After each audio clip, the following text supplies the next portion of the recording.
আসসালামু আলাইকুম।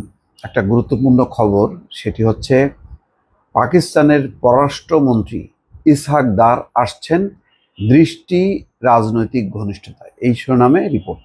23শে আগস্ট তিনি আসছেন। বাংলাদেশের সত্যিকার অর্থে এখন একেবারে মানে খুব ঘনিষ্ঠ বন্ধু বলে কেউ নেই।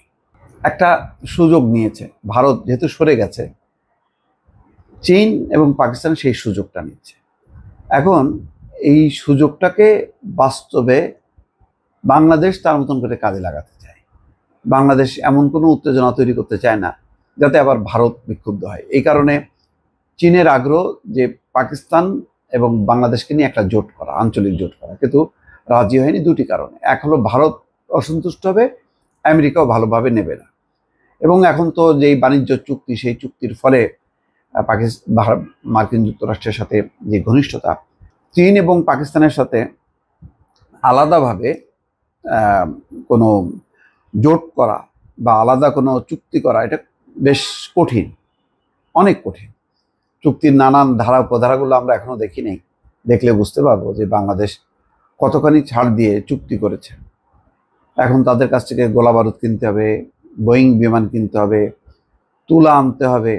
সেগুলি কি আমরা সেইটার কস্টিংয়ে আমরা পোষাতে পারবো কিনা জানি না, সেটা পরবর্তীতে বোঝা যাবে। কিন্তু আপাতত পাকিস্তানের পররাষ্ট্রমন্ত্রী ইসহাক দার যে আবার আসছেন, সেটাও আবার অন্য একটা গুরুত্ব আছে। বাংলাদেশের আঞ্চলিক মিত্র দরকার।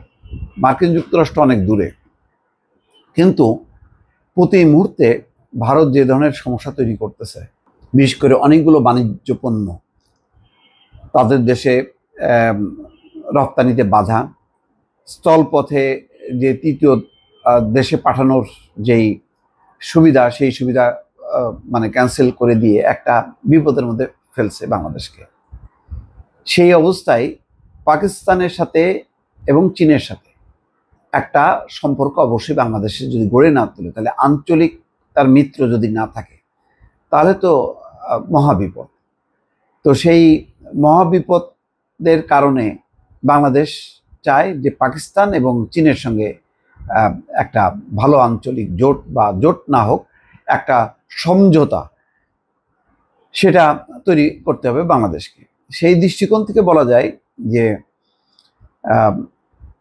গত এক বছরে অব্যাহতভাবে কিন্তু পাকিস্তান এবং বাংলাদেশের মধ্যে নোট চালাচালি হচ্ছে, সফর হচ্ছে, এবং ওয়ান অ্যারাইভেল ভিসা, অর্থাৎ আপনার আগের থেকে ভিসা নিয়ে যাওয়ার দরকার নেই। আপনি যে ওখানে এয়ারপোর্টে ভিসা, অন অ্যারাইভেল ভিসা নিয়ে আপনি পাকিস্তানে ঢুকতে পারবেন। এই যে এই যোগাযোগটা, এটাও কিন্তু দুই দেশের মধ্যে ভিজিট, পর্যটন বলি, আর ব্যবসা বাণিজ্যের ক্ষেত্রে কিন্তু খুব ভালো একটা পথ প্রশস্ত হলো। তো দুই দেশই পুরনো এক দেশ, এখন নতুন করে সমঝোতা হচ্ছে অর্থনৈতিক ক্ষেত্রে, বাণিজ্য ক্ষেত্রে। এবং এই সমঝোতার সাথে সাথে ভারতও বুঝতে পারবে যে বাংলাদেশ একেবারে নির্ভরশীল না, বাংলাদেশের বিকল্প রাস্তাও আছে। সেই বিকল্প রাস্তাটাকে আরও মসৃণ করার কাজ চলছে, এবং নিশ্চয়ই চীনেরও একটা সাপোর্ট থাকবে। তো সেই কারণে একটা যথেষ্ট গুরুত্ব আছে। পররাষ্ট্র মন্ত্রণালয়ের কর্মকর্তারা বলছেন ইসহাক দার তার সফরের দ্বিতীয় দিনে অন্তর্বর্তী সরকারের প্রধান উপদেষ্টা অধ্যাপক মোহাম্মদ ইউনূসের সঙ্গে সৌজন্য সাক্ষাৎ করবেন। দুই দেশের ১.৫ দশকেরও শীতল সম্পর্ক পুনরুজ্জীবনের লক্ষ্যে গত এপ্রিলে ঢাকায় এসেছিলেন পাকিস্তানের পররাষ্ট্র সচিব আমনা বালুচ। এরই ধারাবাহিকতায় ইসহাক দার তার সফরের সম্পর্ক পুনরুজ্জীবনের পাশাপাশি রাজনৈতিক স্তরে ঘনিষ্ঠতা বাড়ানোর বিষয় নিয়ে আলোচনা হতে পারে।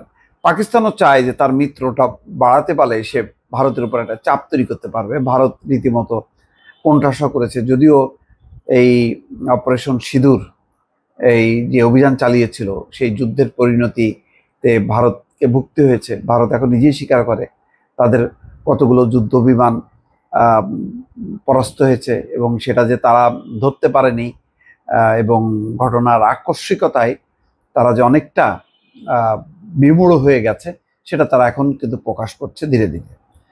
ঢাকা সফরের সময় ইসহাক দার বাংলাদেশের রাজনৈতিক নেতাদের সঙ্গে আলোচনা করতে পারেন বলেও কূটনৈতিক সূত্রগুলো আভাস দিয়েছে। এখন ইসহাকদার বিএনপি জামাত সবার সাথে বসবে, এটাও তার একটা অ্যাচিভমেন্ট। সেই ক্ষেত্রে এইরকম তৎপরতা কিন্তু ভারতের পক্ষ থেকে করা হচ্ছে না। ভারতের পররাষ্ট্র সচিব আসছে, কিন্তু পররাষ্ট্রমন্ত্রী এস জয়শঙ্কর আসেনি।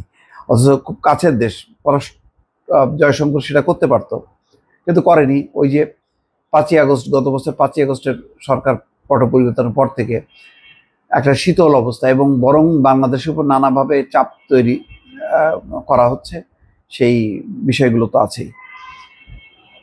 দ্বিপাক্ষিক বৈঠক 24শে আগস্ট হবে, আলোচনার সূচি এখনো ঠিক হয়নি। তো যাই হোক, এটার একটা রাজনৈতিক, অর্থনৈতিক, বাণিজ্যিক গুরুত্বপূর্ণ গুরুত্ব আছে, এবং সেটা ভারতের সাথে যে শীতল সম্পর্ক, তার প্রেক্ষিতে এই বৈঠকটা নিঃসন্দেহে ভারতের মধ্যেও একটা তোলপাড় তৈরি করবে। দর্শক ভালো থাকবেন, আল্লাহ হাফেজ।